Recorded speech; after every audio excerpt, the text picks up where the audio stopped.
하나님 말씀 보겠습니다. 욥기 42장 5절입니다.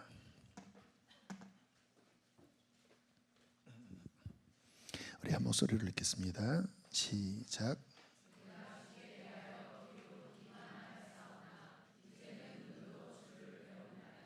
아멘. 그 성경은 장르가 있습니다. 그래서 성경책 앞에 보면 역사서 그리고 예언서 이렇게 그 장르를 표기하는 그 표를 아마 본 적이 있을 것입니다. 근데 그 중에 하나가 시가서 또는 가로 열고 지혜서. 그러니까 지혜서와 시가서가 이제 같은 장르인데요. 그러니까 시적, 히브리어로 시적인 문체로 기록되어 있는데 여기에 이제 욥기, 시편, 잠언, 전도, 아가서 이 문체가 시체로 되어 있습니다. 시. 근데 그 내용이 지혜를 다룹니다. 그래서 인생에 대한 지혜, 또 하나님에 대한 지혜. 그래서 욥기, 시편, 잠언, 전도, 아가서가 지혜서, 시가서인데 특별히 이제 욥기에서 다루는 지혜는 고통과 고난에 대한 모든 사람들에게 해당되는 내용이죠. 하나님의 백성에게 왜 고난이 오는가? 그 고통을 어떻게 해석해야 되나?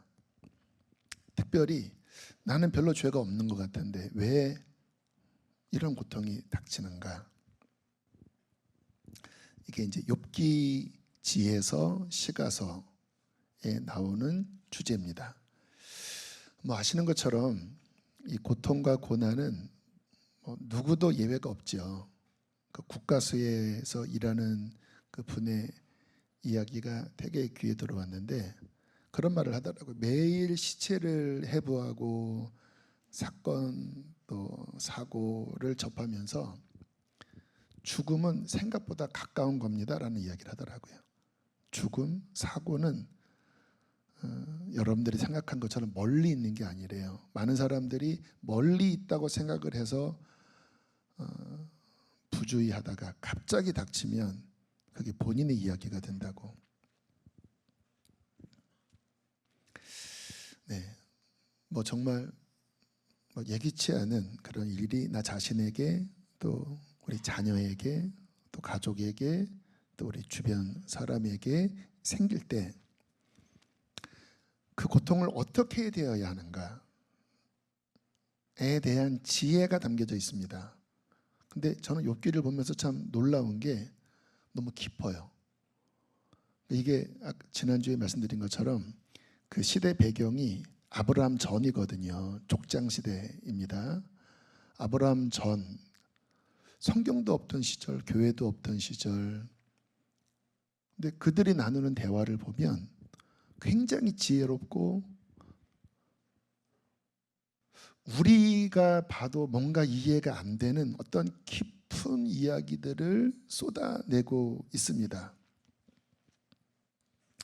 되게 깊은 이야기이고 그래서 이제 한 10번, 20번 읽어도 시절은 잘 모릅니다. 도대체 무슨 얘기를 하려고 하는가. 뭐 저도 다 이해는 못하지만 그래도 아무튼 이제 열심히 오랫동안 묵상하면서 아 이런 이야기구나 하는 부분, 오늘은 이제 뒷부분이니까요. 그 지혜를 말씀 속에서 함께 얻었으면 좋겠습니다. 지혜서니까요.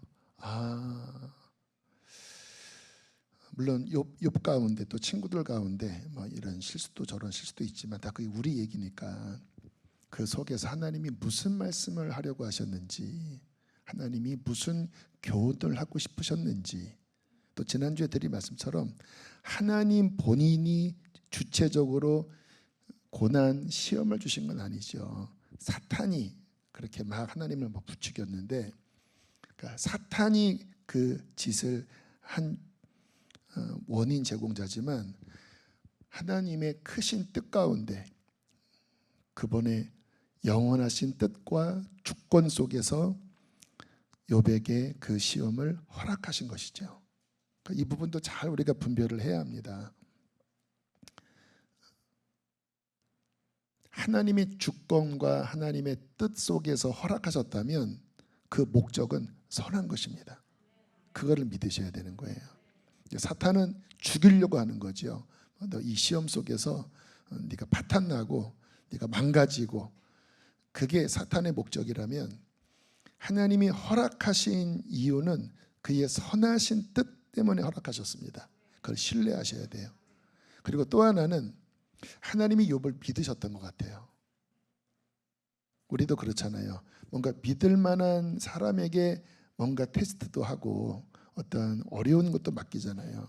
그러니까 하나님이 욥에 대한 그런 신뢰가 있으셨던 것 같아요. 근데 결론적으로 그게 하나님 마음에 쏙 들게 욥이 통과한 거는 아니지만, 그 사건 속에서 하나님은 후대에 수많은 하나님의 백성들, 고난받는 그 백성들에게 이 사건 속에서 중요한 교훈을 하고 싶으셔서 주님께서는 그 시험을 잠시 허락하신 것이다.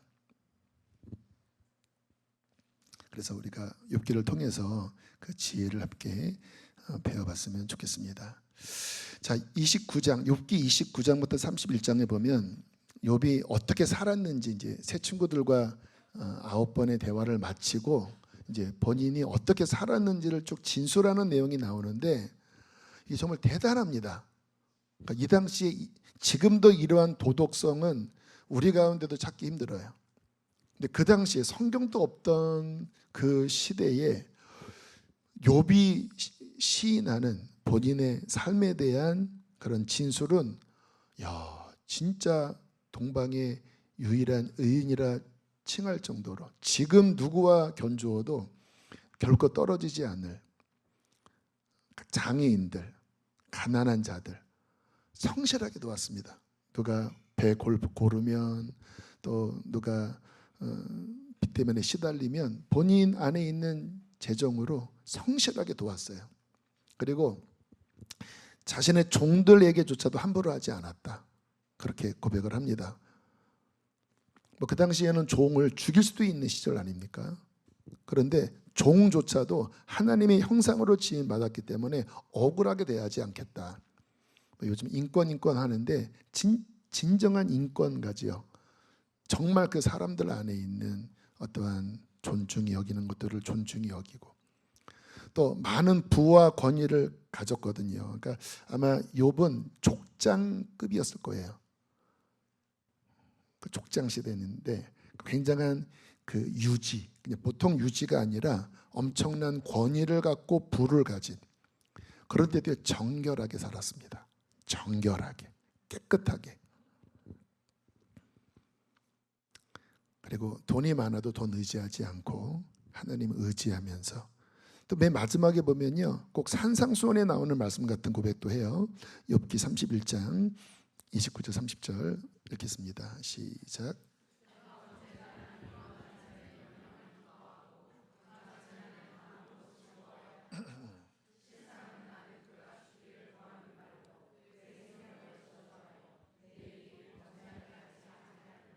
네, 원수도 저주하지 않았다. 원수가 망할 때 나 기뻐하지 않았다. 원수를 사랑했다라는 말이에요. 여러분, 이거는 지금 시절에도 참 힘든 일이잖아요. 예수님의 그 산상수훈은 기독교 역사적으로 그 말씀을 지키는 것은 어렵다, 이런 생각들을 저는 많이 합니다. 원수를 사랑하고 오른밤을 치며 왼밤을 들여대고, 예수님이 말씀하셨어도 힘든데 욥은 예수님도 만나지 않은, 성경도 없던 시절에 원수의 망함과 멸망당함, 본인은 그것도 원치 않았다. 그러니까 진짜 엄청난 도덕적 기준을 가지고 하나님 바라보면서 하나님 의지하면서 살았습니다. 하나님이 얼마나 이쁘셨겠습니까? 그러니까 주님께서 욥의 삶에 두루두루 엄청난 복을 주신 거예요. 그래서 29장에 그 하나님이 복을 내리셨던 그때를 회상하면서 이런 고백을 합니다. 29장 2절에 보면, 나는 지난 세월과 잘 지냈던 세월이죠, 하나님이 나를 보호하시던 때가 다시 오기를 원하노라. 그때 하나님의 그냥 보호하심이 본인의 인생의 자녀들 또 재산 또 뭐 가축들에게도 충만하게 임했던 그때를 그리워한다.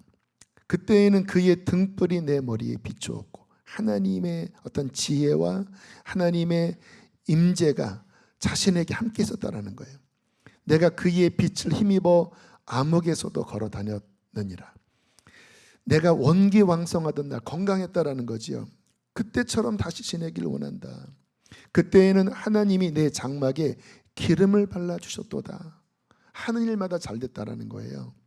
5절 그때에는 전능자가 아직도 나와 함께 계셨으며 하나님의 임재가 함께 했다라는 거죠. 나의 젊은이들이 나를 둘러 있었으며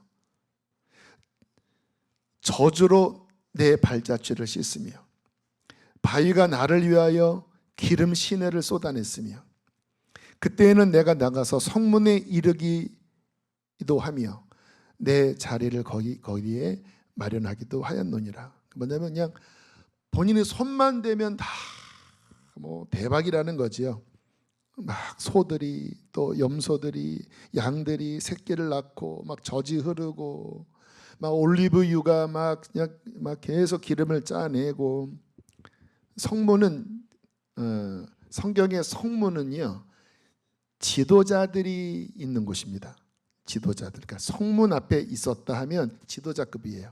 그러니까 본인이 그 영광과 부귀와 그 하나님의 임재 속에 어떤 지도자로서 본인의 가는 곳곳마다 사람들이 고개를 숙이고 진심으로 존경하고 또 어떤 영적 권위가 주어져서 뭔가 말하면 그 말이 그냥 사람들 안에 술술 들어갔다라는 거예요.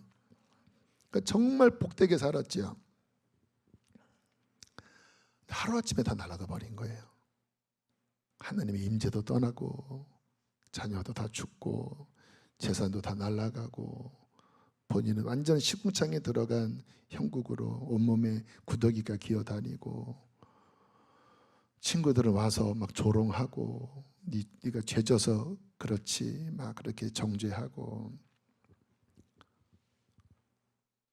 자 이와 같은 삶을 본인의 양심 안에서 떳떳한데 근데 친구들이 와서 하는 말이 뭐냐면 네가 가난한 자를 등쳐먹었고 네가 사기쳤고 네가 더러운 짓 했으니까 지금 이 꼴을 당한 게 아니냐라고 말하니까 욥이 못 받아들인 겁니다. 왜냐하면 본인은 양심상 그렇게 살지는 않았거든요. 물론 욥의 고백을 보면 내 안에 부끄러움이 가득합니다라는 고백도 해요. 그러니까 사람이니까. 근데 새 친구들이 말한 것 같은 그런 죄는 짓지 않았다라는 거예요. 그래서 나는 너희들의 말은 받아들일 수 없다. 그렇게 이제 막 오고 가는 대화, 긴 대화들 여러분들이 지금 읽고 계신데요. 근데 이제 그 대화 속에 아마 하나님이 실은 이 부분을 드러내려고 하셨던 것 같아요. 지금 제가 하는 해석이 얼만큼 정확한지는 모르겠지만 이제 통합적으로 보는 거예요. 그렇게 대화 오고 나는 너희들이 말하는 것 같은 그런 죄는 짓지 않았어. 맞아요. 틀린 말 아닙니다. 하나님도 나중에 새 친구들의 그런 정죄를 뒤집으셨습니다. 그거 잘못된 말이야. 근데 나중에 가면 욥의 어떠한 잘못에 대해서 하나님이 책망하시거든요. 그 책망이 무엇일까? 그렇게 오고 가는 대화 속에 욥이 그 마음 밑바닥에 있는 어떠한 숨은 문제가 스물스물 드러났습니다. 하나님에 대한 불신이었어요. 무슨 말을 하냐면 이런 말을 해요. 욥기 21장 7절을 한번 보실까요? 세 번역으로 읽겠습니다. 시작.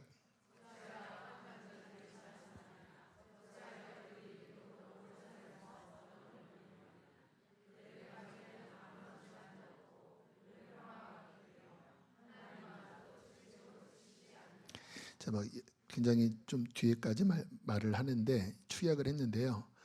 무슨 말이냐면 나는 하나님의 뜻대로 사는데 이러한 어려움을 나는 지금 겪고 있어. 그리고 너희들이 나한테 내가 죄 졌으니까 지금 이런 고난을 받는다고 이야기를 하는데 나는 그거 동의할 수 없어. 근데 내가 그동안 살면서 보니까 잘못 살아도 전혀 아무 문제 없고 죽을 때까지 감기 한 번 안 걸리고 너무 잘 살다 죽는 사람 너무 많더라. 진짜 하나님이 공의로우신가? 진짜 하나님이 의로우신 재판장인가? 내가 지금 와서 말을 꺼내는데 나 솔직히 모르겠다. 나 솔직히 하나님에 대해서 의구심이 있다. 그 말을 이렇게 비춥니다. 뭐 우리가 다 우리는 뭐 이 정도가 아니라 그냥 대놓고 비추잖아요. 뭐. 그러니까 뭔가 하나님에 대한 어떤 의심들이 막 밑바닥 안에 평상시에도 있었어요. 그러나 그 부분이 뭐 본인이 은혜 중에 잘 살았기 때문에 뭐 드러나지는 않았습니다. 근데 이제 그 용광로 속에서 본인이 막 어려움 가운데 그 밑바닥에 있던 그 생각들이 스물스물 이제 올라온 거예요. 또 하나는 뒤에 이야기하겠지만 본인이 너무 의롭다. 물론 지금 제가 봐도 대단한데 또 본인의 양심 안에서도 본인이 정말 최선을 다해 살았던 거는 사람들 저도 성경 보면서 인정을 하고 본인도 인정을 하긴 하는데 이게요 뒤에 가면요 도를 넘어서 버립니다. 그러니까 나중에는 막 하나님께 막 대들면서 보시오 뭐 거의 막 말도 막 반말 비슷하게 해요. 내가 이렇게 살았는데 만약에 누가 나를 고소고발하면 내가 그 고발장 고소장을 어깨에 메고 나 여기 있어. 누가 여기에 서명을 했어. 내가 내 삶을 진술할 테니까 한번 나와보라고. 하나님도 나와보시라고. 내가 나랑 한번 여기서 법정 다툼을 하면 하나님 제압할 수 있어요. 뭐 이런 식으로 말해버립니다. 그 마음이 그 속에서 물론 잘 산 거는 맞아요. 근데 그게 자기 의로 가는 거예요. 그러니까 이 부분이 실은 아까 깊다고 그랬잖아요. 되게 쉽지 않은 부분입니다. 다 이런 영역에 우리가 문제에 빠지거든요. 그래서 이 자기 의에 대한 과도한 자기 의까지 간 영적 교만 문제 하나랑 또 하나는 하나님에 대한 불신. 그 불신이 원망으로 나오는.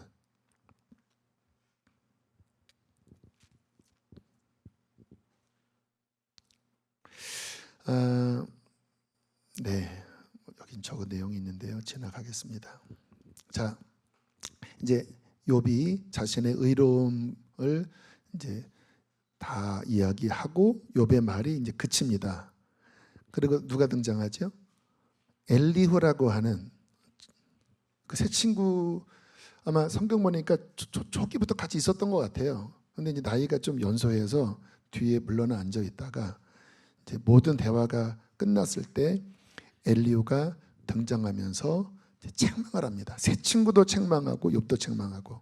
욥기 32장 2절로 3절 함께 읽겠습니다. 시작.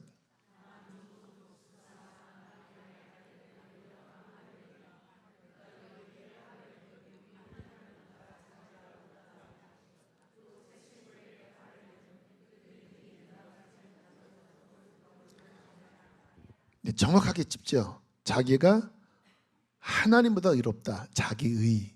그리고 새 친구들은 무조건 정죄하는.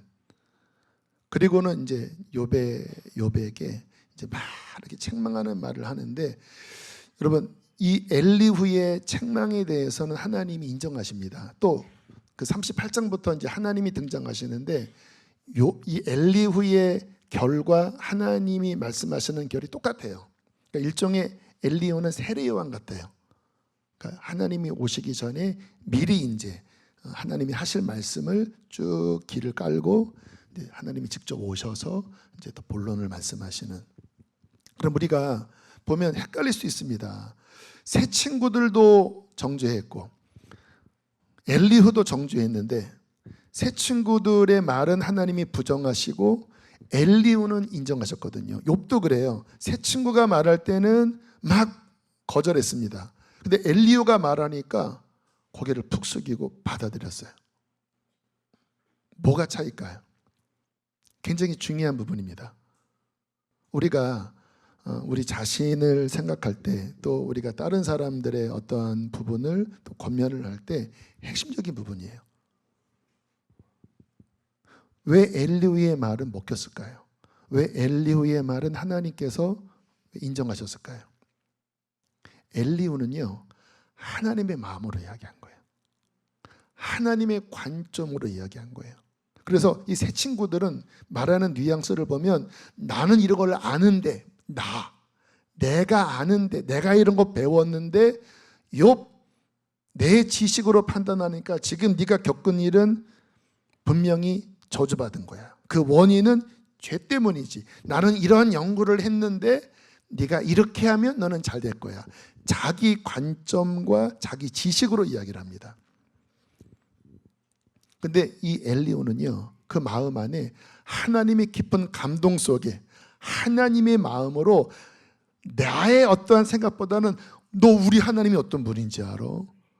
하나님이 무슨 막 너희 막 우리를 막 못되게 만드신다고? 하나님이 얼마나 위대하고 얼마나 의로운데 너 하나님한테 어떻게 그렇게 말할 수 있냐? 어떻게 하나님을 그렇게 폄하할 수 있냐? 그러니까 이 말 자체가 하나님 중심으로, 그 하나님의 관점과 하나님의 마음으로 하나님의 성령을 힘입어 이야기합니다. 여러분, 이게 핵심이에요. 우리가 계속 아마 이 내용 가운데 그 부분을 언급하겠지만 자기의, 자기 지식, 자기 경험, 자기 판단, 이게 위험한 겁니다. 물론 하나님은 우리의 어떠한 그 욥과 같은 바른 삶, 또 어떠한 지식, 또 어떠한 경험들 사용하시죠. 그런데 그게 하나님이 중심되지 않고 내가 겸손하게 하나님 앞에 엎드려서 하나님의 도움을 받지 않은 채 어느 순간 내 지식이 올라가고 내 의의가 올라가고 나의 어떤 것이 올라가서 나의 뭔가가 중심이 되어 판단하고 말하면요, 100% 실수합니다. 바리새인들이 왜 예수님을 그렇게 정죄했을까요? 성경을 맨날 쓰는 서기관들이 왜 예수님을 못 알아봤을까요? 매일 제사 지내는 제사장들이 왜 예수님께 이를 갈았을까요? 그들이 의의가 없어서, 그들의 성경 지식이 없어서 굉장히 많았거든요. 바리새인들 하면 그 당시에 의의 대명사 아닙니까? 근데 그들이 어디로 갔어요? 자기 의로 간 거예요. 성경 지식도 자기 지식으로 간 거예요. 그들의 종교 모든 것이 자기 경험으로 간 거예요. 그러니까 예수님을 죽이는 겁니다.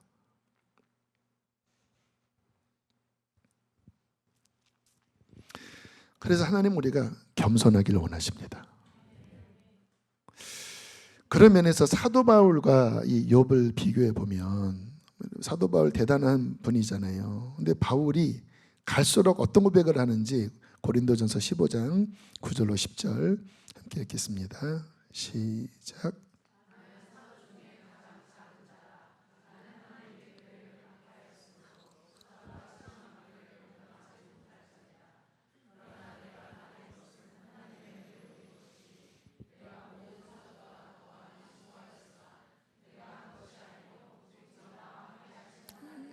디모데전서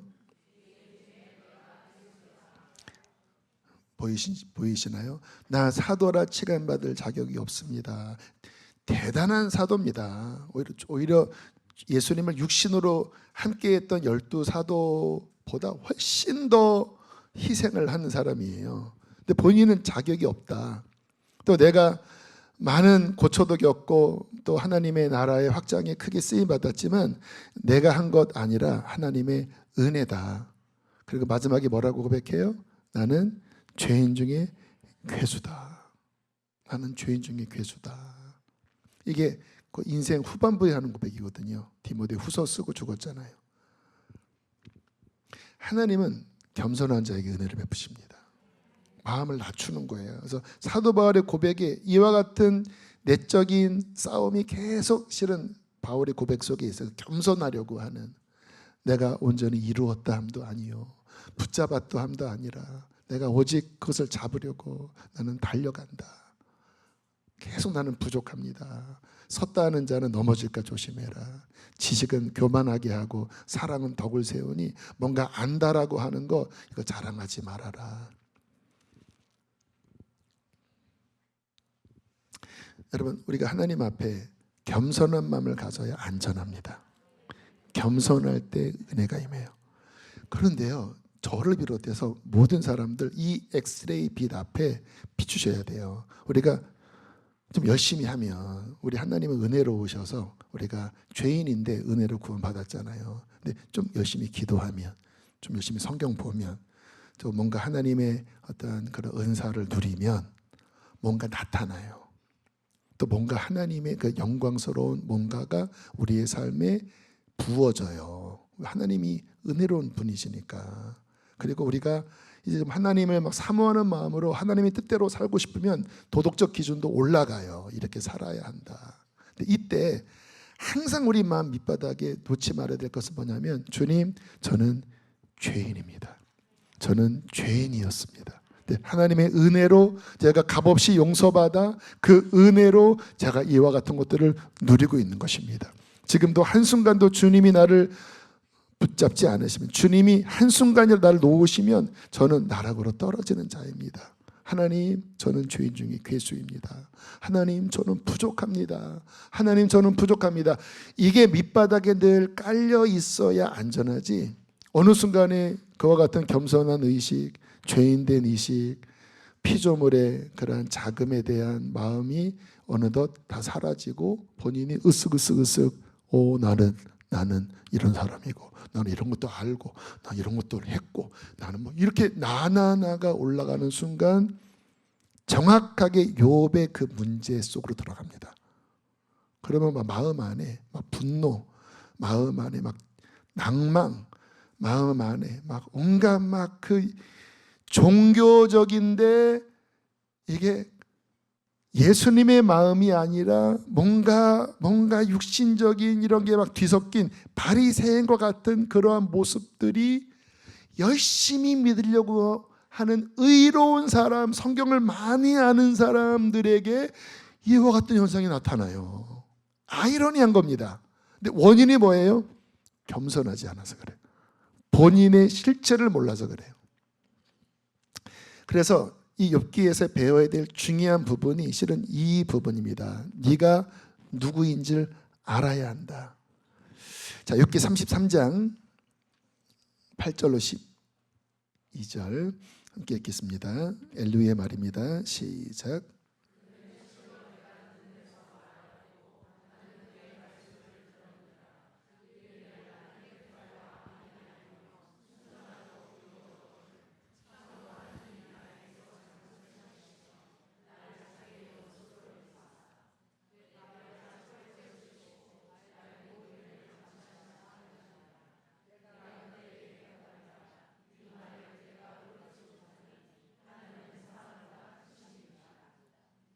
그래서 여러분, 그 욥과 친구들과의 대화를 통해서는 잘 캐치가 안 되는데, 엘리후와 하나님이 욥의 문제를 이야기한 그 내용을 보면 욥의 그 마음에서 무슨 이야기를 하려고 했는지를 그 부분을 잡을 수가 있어요. 근데 여기서 지금 엘리후가 뭐라고 이야기합니까?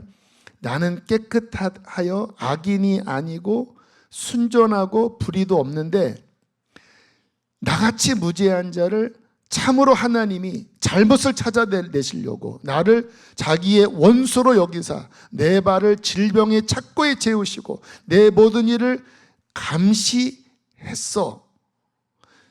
이렇게 구체적인 말은 하진 않았었습니다. 그런데 엘리후가 듣기에 이런 말을 한 거예요. 근데 정확하게 본 겁니다. 사람이 겉으로 말을 이렇게 포장해도 본래 하려는 그 본심이 있잖아요. 그거를 엘리야가 찝은 거예요. 나는 바르게 살았는데 하나님이 못된 분이라 제 친구들처럼 나의 잘못을 찾으려고 하고 나를 아주 못되게 하는 이런 식으로 말한 거예요. 자, 우리가 여기서 이제 심정적으로 욥이 겪은 고난과 그 욥이 막 토해내는 어떠한 그 탄식과 막 아픔은 공감하시잖아요. 저도 그렇거든요. 저 같으면 더 했을 것 같아요. 근데 여기서도 자, 우리가 좀 분리를 하셔야 되는 게 뭐냐면, 힘들고 어려울 때 하나님 왜 이래요? 하나님 알려주세요. 하나님 괴로워요. 내 자식이 죽어서 내가 죽을 것 같아요. 이거는 죄가 아닙니다. 그 안에 있는 여러분 사람인데 여기 불이 되면 아프지 않겠습니까? 그러니까 우리가 착각하지 말아야 될 건 뭐냐면, 우리가 예수님 믿는다고 여기 막 지금 상처가 나고 했는데 나는 안 아파. 아파요. 그 아플 때 아 하는 거 막 정죄하고 너 왜 믿음이 없어 그러시면 안 돼요. 아플 때는 아파요. 주님도 내가 죽겠다라고 말씀하셨는데, 그리고 막 피땀 흘리시면서 막 괴로워하시고 두려워하셨는데, 그때 하나님 앞에 그 상한 마음을 가지고 오고 하나님 앞에 그 고민을 토로하는 거는 성경 전체에 다 인정하는 바입니다. 시편이다 그러한 시편이고. 근데 뭐가 문제인지 아세요? 자신의 마음을 토로하는 것과 원망으로 넘어가는 건 달라요. 이제 욥이 지금 이 말은 원망으로 넘어갔습니다. 원망은 뭐냐면 불신과 의심입니다. 원망은 뭐냐면 나 힘들어가 아니라 하나님 도대체 왜 그러는 거예요? 내가 뭘 잘못했다고? 하나님 나 망가뜨리려고 하는 거 아니에요? 쟤는 놔두고 나만 이렇게 하시고. 그러니까 하나님을 공격하는 형태로 갑니다. 깊은 마음속에는 하나님에 대한 불신이 들어가 있어요. 의심이 들어가 있어요. 여기서부터는 죄입니다. 여러분, 이스라엘 백성들이 광야에 나와서 결국 원망 때문에 죽었거든요. 처음에는 하나님이 봐주십니다. 왜? 아직 어리고 이해가 되니까. 근데 10번이나 하나님이 기적을 베풀어 주셨는데도 계속 원망으로 가니까 결국은 불뱀을 보내시고 결국은 광야에서 썰어버려요. 그래서 성경에 원망하지 말라, 심판자가 문 앞에서 기다린다. 근데 그래서 원망과 아픔의 토로의 이 차이를 잘 구분을 하셔야 되는 게, 원망으로 가면요 신앙이 꺾입니다. 그리고 원망으로 가면 그 환난이 원망으로 접어들기 시작하면 그 사람이 영원히 망가지기 시작합니다. 하나님의 징계가 임해요.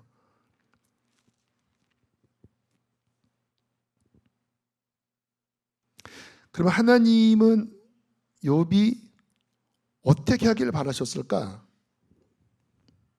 저는 이렇게 하기를 바라셨던 것 같아요. 힘드니까 하나님 앞에 엎드려서 울기도 하고, 친구들이 말은 막 괴로워하면서 하나님 앞에 막 토로하고, 그 토로 속에 하나님, 그래도 저는 하나님을 신뢰합니다. 물론 이거는 제가 이제 그 욥기 33장, 4장, 42장까지 쭉 읽으면서 하나님의 마음을 느끼겠더라고요. 그러니까 주님이 그거를 바라셨었습니다. 실은 2장까지는 잘 한 것 같은데, 실은 끝까지 물론 힘들지만 그래도 하나님 신뢰합니다. 하나님은 선하십니다. 지금까지 내 삶에 행하셨던 그 많은 선함들, 하나님 지금 내가 이 시간이 6개월이 됐을까 1년이 됐을까 몰라요. 이때가 오래 사는 시절이니까 100년을 살았다고 하면 99년은 잘 살았잖아요. 그리고 지금 한 1년 정도 이해 못할 이런 어려움을 겪고 있잖아요. 하나님 말씀도 안 해주세요. 답답한 거 그래 이해해요. 그런데 주님이 원하셨던 것은 그 속에서 마지막 끝은 하나님 신뢰합니다. 하나님 선하십니다. 그리고 하나님, 주님은 아름답게 바꾸실 것입니다. 그리고 더 중요한 것, 하나님은 하나님이시기 때문에 어떠한 일도 행하실 수 있습니다. 저는 피조물일 뿐입니다. 이 고백을 원하셨던 것 같아요. 대화가. 그리고 앞에는 잘한 것 같은데 이제 뒤에 가서 막 하나님께 대들고 막 원망하고 막 자기 의를 막 내세우면서 하는 그런 모습을 보시고 하나님이 속상하신 그런 말씀이 나와요. 거기에 뒤에 가면 제가 그 다음 들어가면 욥기 38장 1절로 3절, 40장 1절로 2절 거기 나옵니다. 자, 오케이. 자, 읽겠습니다. 시작.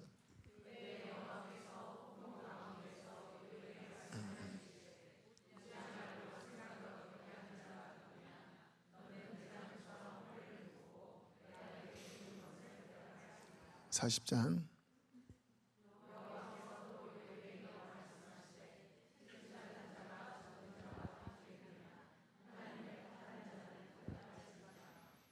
네, 이렇게 주님께서 말씀하시니까 욥이 뭐라고 대답합니까? 42장 5절 6절입니다. 시작.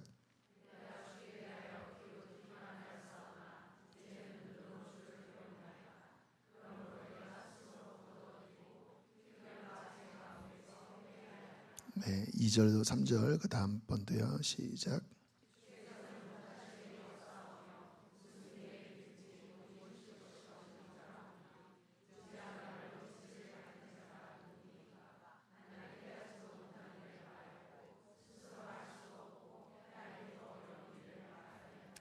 본인 주제 파악을 한 거죠. 주께서는 못하실 일이 없사오며 무슨 계획이든지 못 이루실 것이 없는 줄 아오니 내가 뭐 잘났다고 하나님 앞에 나한테 왜 이러시냐 막 따지고 원망하고 막 의심하고 무지한 말로 이치를 가리는 자가 나였습니다. 주님, 지금 와서 보니까 제가 알지도 못한 말을 했고 헤아릴 수도 없는 어려운 일을 내가 뭣도 모르고 말했습니다. 주님, 엎어지겠습니다 하는 고백으로 욥이 회복이 됩니다. 근데 이제 이런 욥의 겸손을 깨닫게 하기 위하여 엘리후와 하나님이 욥에게 질문하는 내용들이 나와요. 근데 보면 동물의 왕국입니다. 그리고 지구과학이에요. 자, 볼까요 한번? 욥기 38장 4절로 6절 그 전전으로 가셔서 욥기 38장 시작.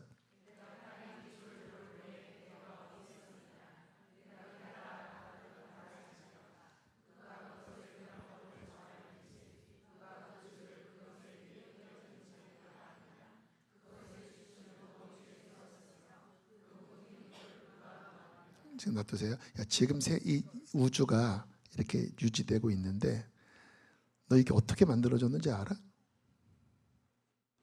그 각 원자마다 이렇게 인력, 중력이 이렇게 붙잡고 있거든요. 그게 어떤 원리인지 알아? 그 처음에 우주가 막 만들어졌을 때 누가 그거 붙잡고 있는지를 알아? 알 리가 없죠. 자, 38장 8절입니다. 시작.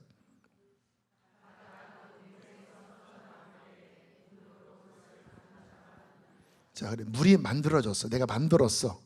막 쏟아져 나올 때 내가 모래를 경계로 삼아서 그 엄청난 대양이 요만한 모래를 넘어오지 못하도록 탁 여기까지.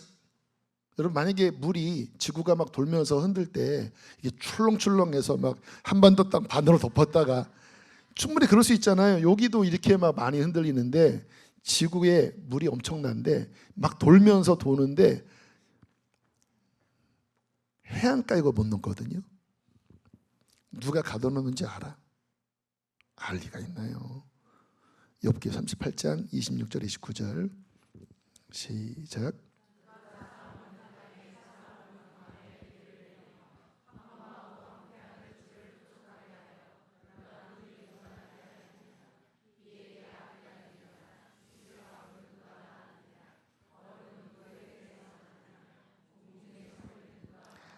저 하늘에 구름이 떠다니면서 저 구석구석에 비를 내리고 또 바다에서 가늘게 구름이 올라가서 구름을 만들고, 야, 이런 아름다운 순환. 그래서 지구가 지금 푸르게 유지되고 있는데 어떤 원리인지 알아? 38장 31절 33절 시작.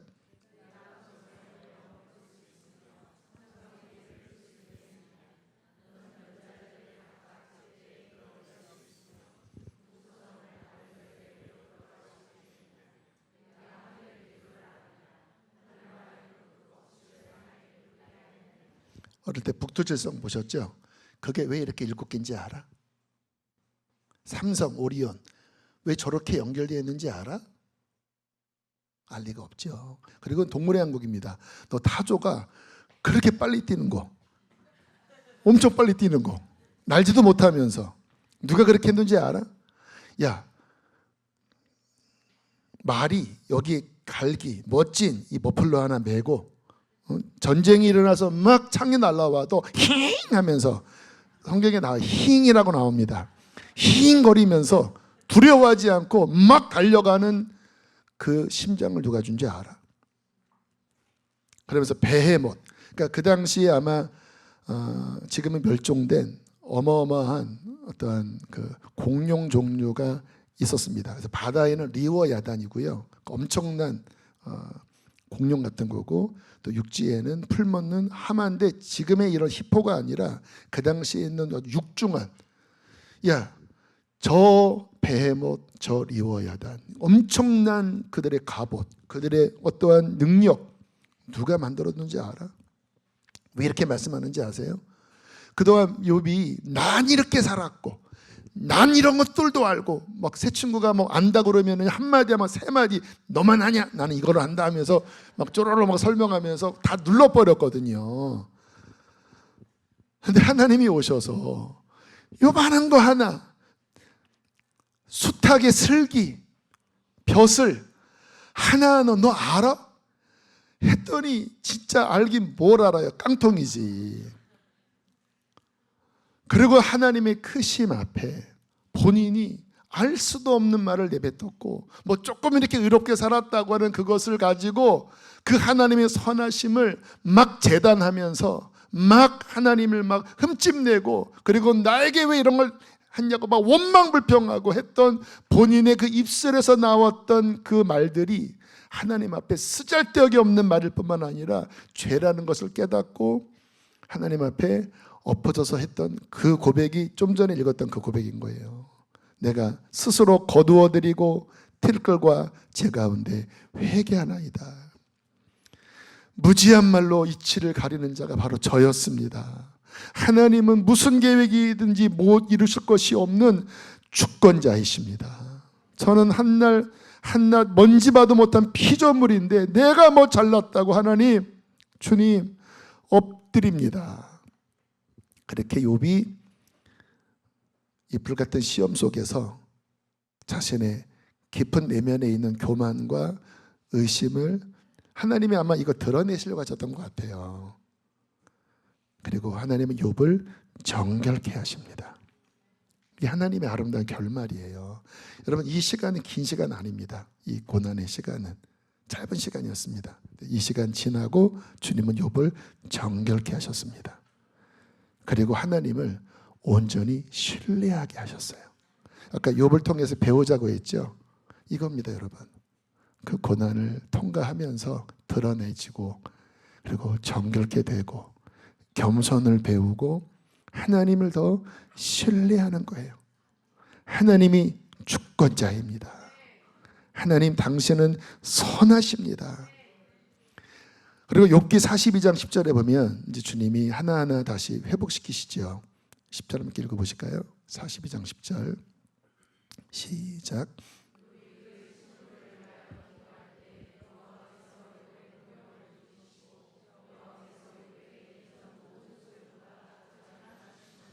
친구들을 위하여 기도하게 하시고 용서하게 하시고, 그리고 하나님이 이제 회복시키시려고 하시니까 막 순식간에 회복이 됐어요. 소유가 갑절로 됐고 자녀도 다시 7명 낳고, 그리고 먼저 죽은 자녀는 천국 갔겠죠.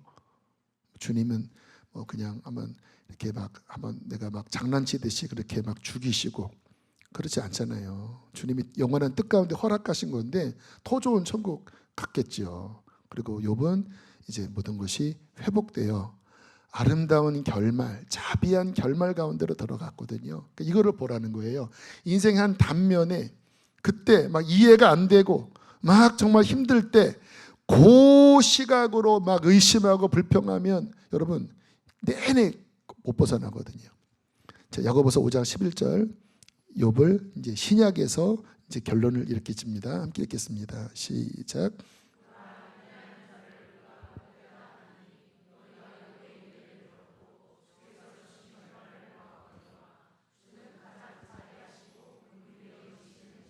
아멘. 하나님 어떤 분이시라고요? 가장 자비하시고 가장 긍휼이 많으시고 그분은 선하셔서 끝내는 모든 것을 회복시켜 주셨다.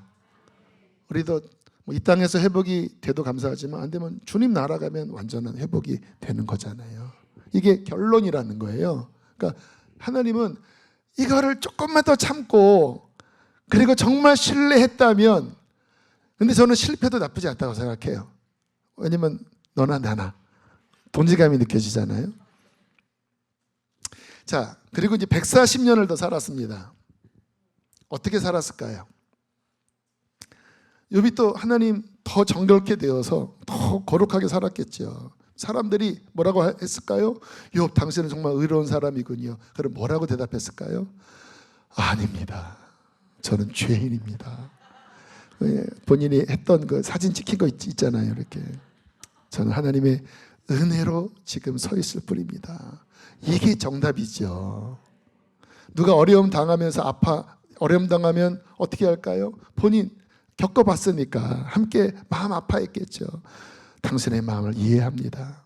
나도 실은 자녀도 잃어봤고 큰 질병도 겪어봤고 재산 다 날아갔습니다. 근데 형제님 자매님, 하나님은 선하십니다. 하나님은 자비하십니다. 실망하지 말고 끝까지 하나님을 신뢰하십시오. 그렇게 겸손하게 하나님 섬기고 이웃 섬기며 그 남은 140년을 살았을 것입니다. 자, 결론을 지을게요. 우리의 삶에 수많은 문제가 터질 것입니다. 또 마지막 때가 되면 진짜 엄청난 불 가운데로 크리스찬들이 들어간다고 성경은 말씀하십니다. 그래서 요한계시록 7장에 환난을 지난 사람들, 굶주리고 뜨거운 태양빛에 온몸이 막 이글이글 타고 막 감옥에 갇히고 매에 맞는 마지막 환난을 지나는 흰옷 입은 하나님의 성도들의 이야기를 말씀하세요. 우리 이야기거든요. 언제든지 생길 수 있는 이러한 고난 앞에, 고통 앞에 우리는 욥을 통해 무엇을 배워야 할까요? 겸손과 하나님에 대한 신뢰입니다. 하나님은 선하십니다. 그리고 우리 주변에 어려움을 겪는 수많은 사람 볼 때마다 제발 내 의, 내 기준, 내 판단, 내 경험 그 잣대로 보지 마시고 주님 앞에 엎드려 겸손히 기도하면서 주님의 마음과 주님의 눈으로 기도하고 말하고 섬길 때 하나님은 우리를 통하여 아름다운 일을 이루실 줄로 믿습니다.